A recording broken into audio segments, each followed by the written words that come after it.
Experience, they say, is the best teacher. Focus on making yourself better rather thinking about the past.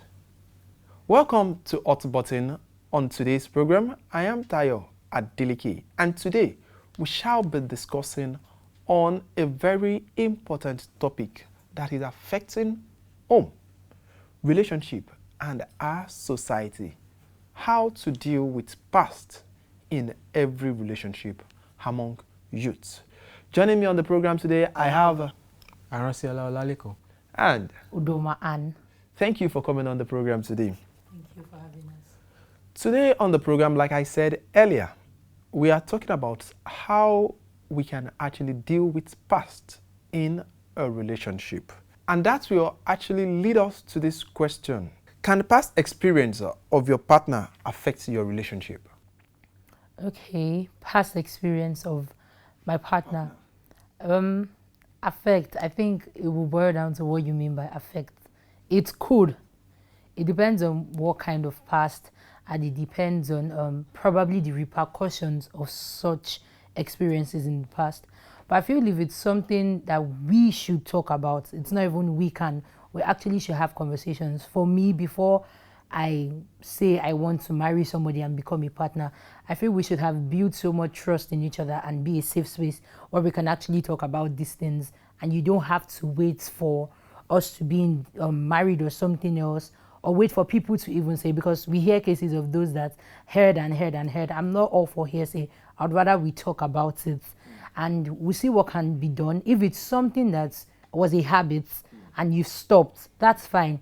The years or the times I've spent with you, I didn't see you doing those things, and you just found it, you found me worthy to know those details of your past.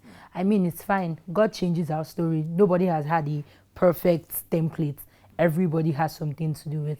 So I feel we can deal with it. We should just talk about it, trash things that need to be trashed out, and move on with life. But before we hear from Leko, you said something, you can deal with it. Is it at the early stage, or because that person, your partner, may actually be scared of telling you at the early stage until you get deep in the relationship? What can you say about that? So before we even say we want to, will I say put the title of dating or probably boyfriend and girlfriend, or eventually get into marriage, you must see me as someone you think you can share every detail of your life with. Because why do you want to get married to someone that you're not even comfortable confiding in? If you cannot do it with every other person, at least I should be that person. I should be that safe space.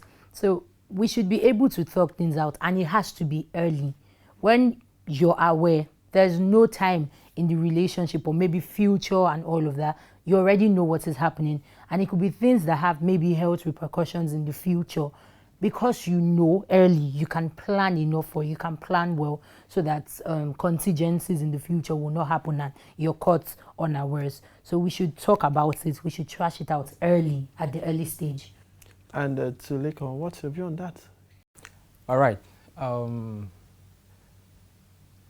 There's no one on this earth that doesn't have a past. Let me put it that way. So, and it has to come from the background in which I come from.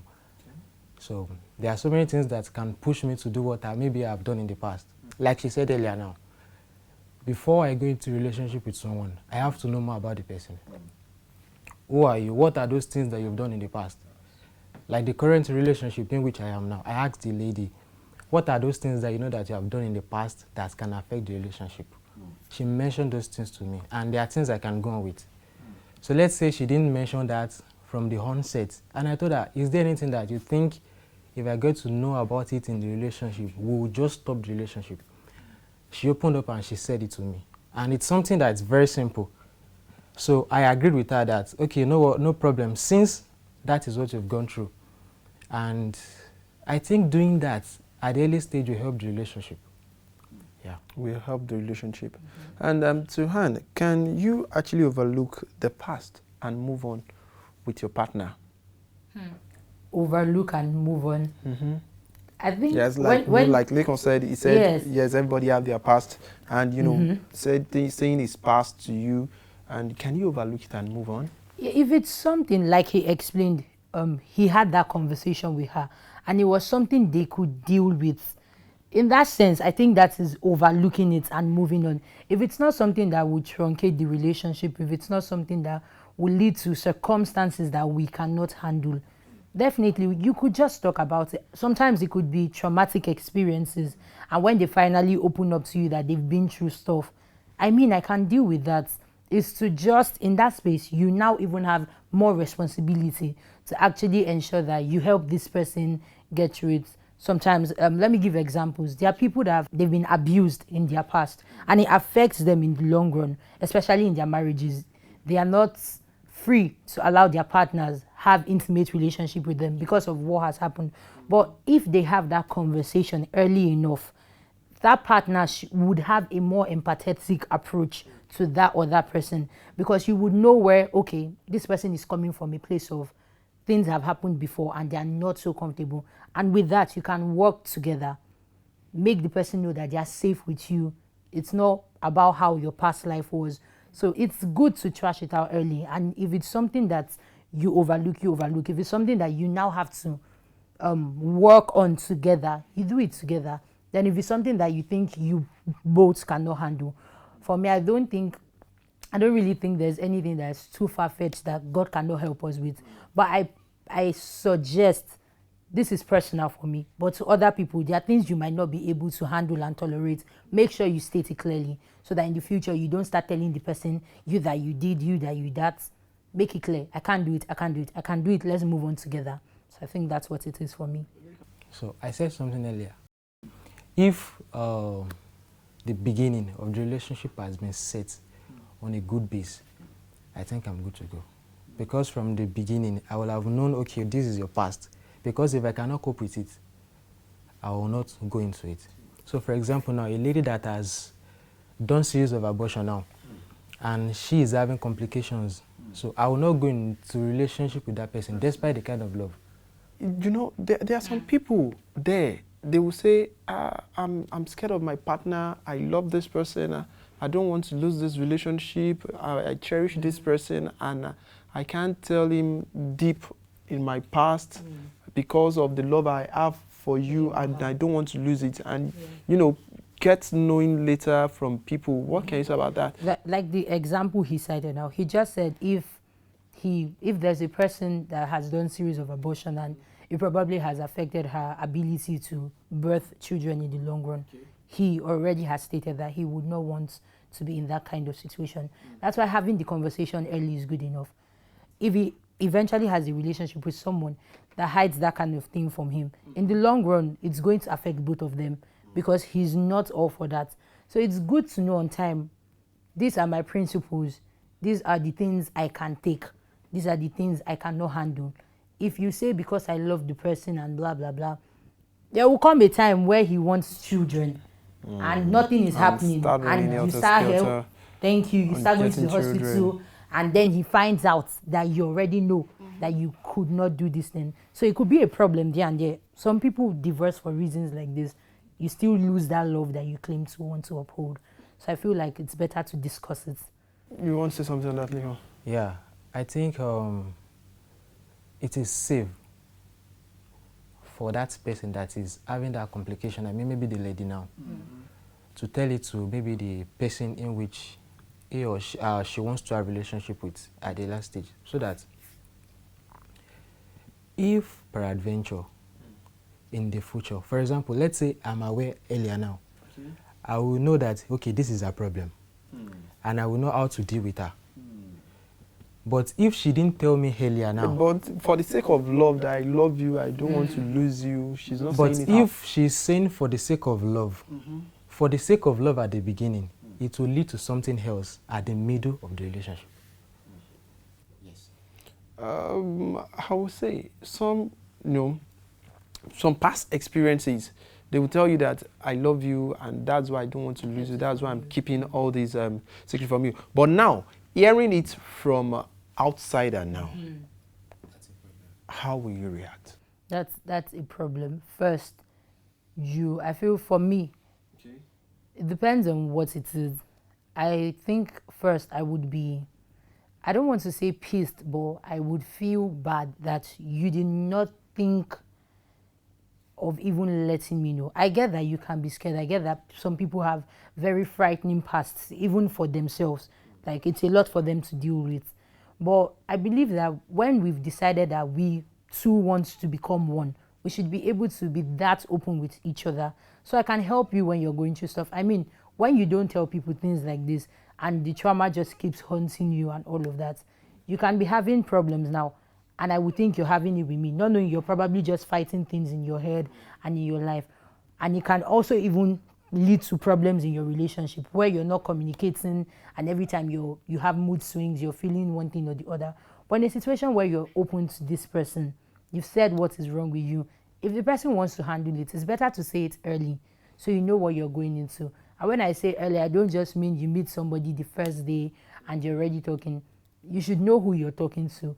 I mean, over time, before you even do dating and all of that, friendships, you should have friendship, you should have built that, and you should be able to confide in the person. That's what I believe. I believe from the onset, just let the person know as much as you can. If it's truly love, if you truly love the person, you should share it. Don't break the person's heart later and then make it seem like that person is a bad person. Because in the end, if the person wants to say, I'm not ready for this, I cannot handle this, you might start looking at the person as a bad person. You could have said this long ago, and probably that time the person might have even started working on themselves to be able to accommodate that problem or that thing that happened to you. But okay, you want to say something? Yeah, Okay. I think if it should happen like that, knowing or somebody, you getting to know from somebody else, I think that one self, to me, it's going to reduce my trust in the person, number one. Yes, because I would feel there will still be some things in which you're hiding from me. So to me, I would feel maybe that is maybe from 10%, I'm just getting to know the 5% of part of the things you're hiding from me. And to some people, let's say, let's put it on the Christian aspect now. Yes. For those that doesn't know Christ, that is the end of the relationship. But for you that know Christ and you know that you've gone to the altar for better, for worse, everything, you still know that there will still be some things that will still hold the two of you together. But let me cite an example. There is a guy and a lady. They meet each other not to a week, and the lady was trying to explain to this guy that, okay, peradventure we'll get married to each other.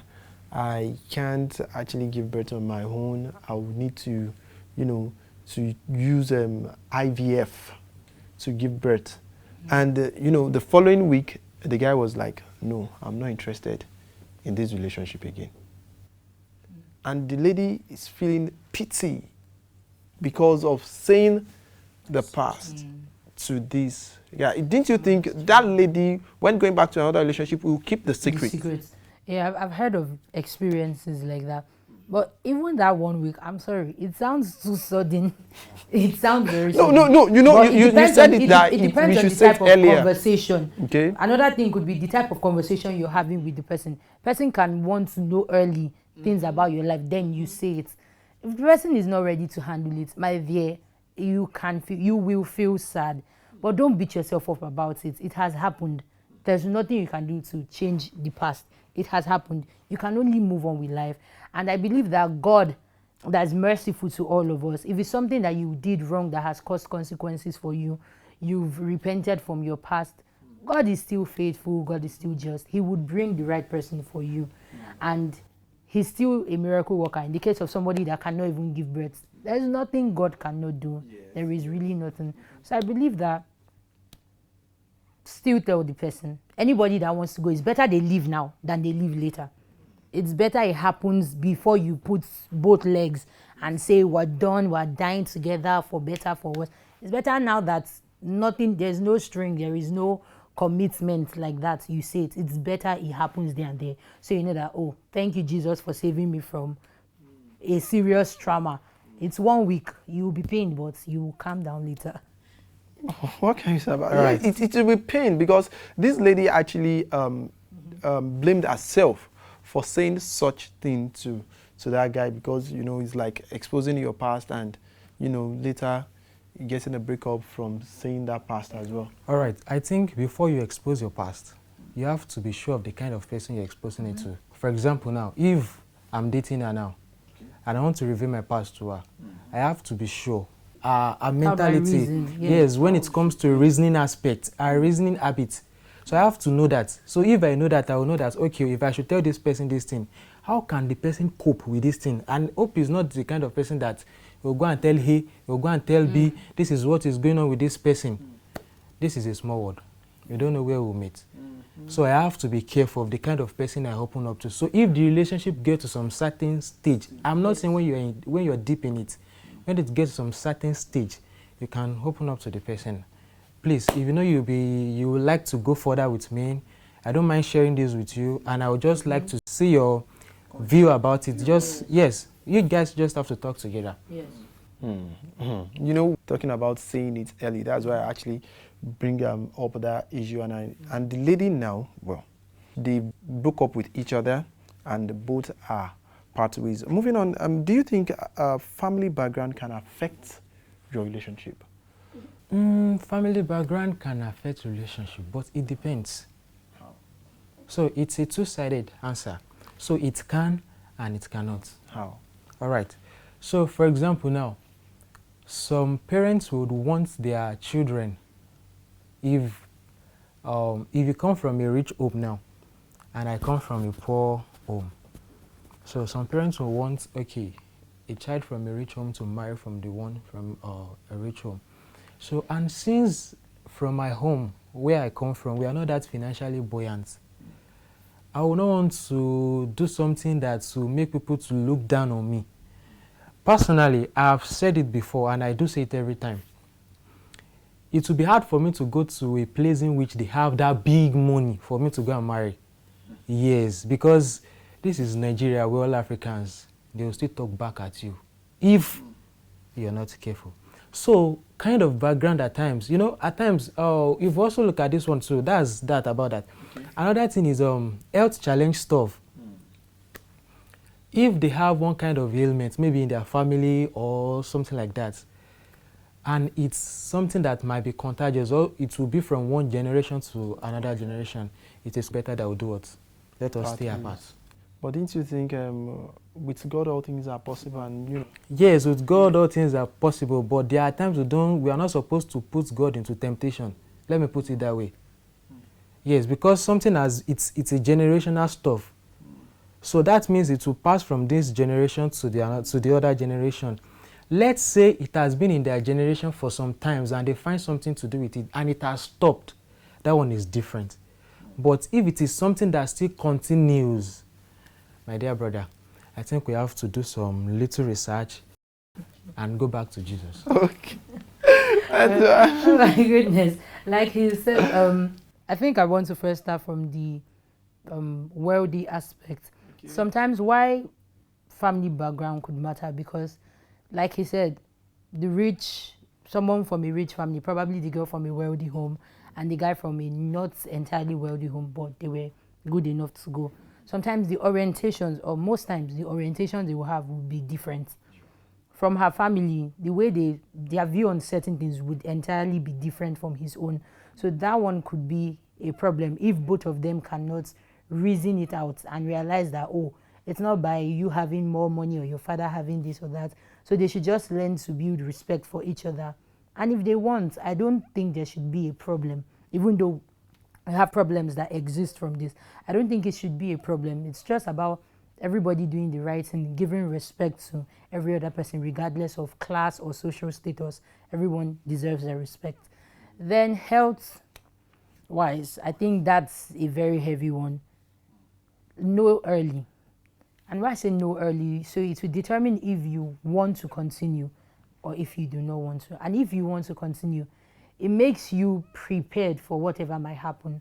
It could be things that you can avoid. In case it could be a health issue that is avoidable from escalating. So from the early stages, you started doing the right thing. You started taking healthy choices in your eating, in your habits. Even your children, you start raising them with a very good healthy lifestyle. This should be the norm. But you see that most times it's not what it is until there is a health reason for people eating certain type of food or meals. So it will help them plan together. If you say you want to do it together, knowing that there is a history of probably hypertension or stuff like that, when you're in your relationship, in your family, you'll be careful of the type of food you eat. Probably you'll not be taking things that are high in sodium and some other advices that health practitioners will give to you. So if you want to do it, that's fine. There could also be, I think another one that people have is probably spiritual problems in the family background. I've heard a story that the man got married to a girl. They are both good Christians, but from her background, there's this like generational curse that follows them. So, I mean, you're prayerful people. If you find out, this is why it's good to be very prayerful. Even before you get married, God can reveal it to you. And you both pray. You don't need any superficial pray. That's our weapon. That's our tool. That's everything that we have. We pray and God's intervention is definitely there. So we can wrestle against all those principalities and power. And you people will be fine and do your wedding together.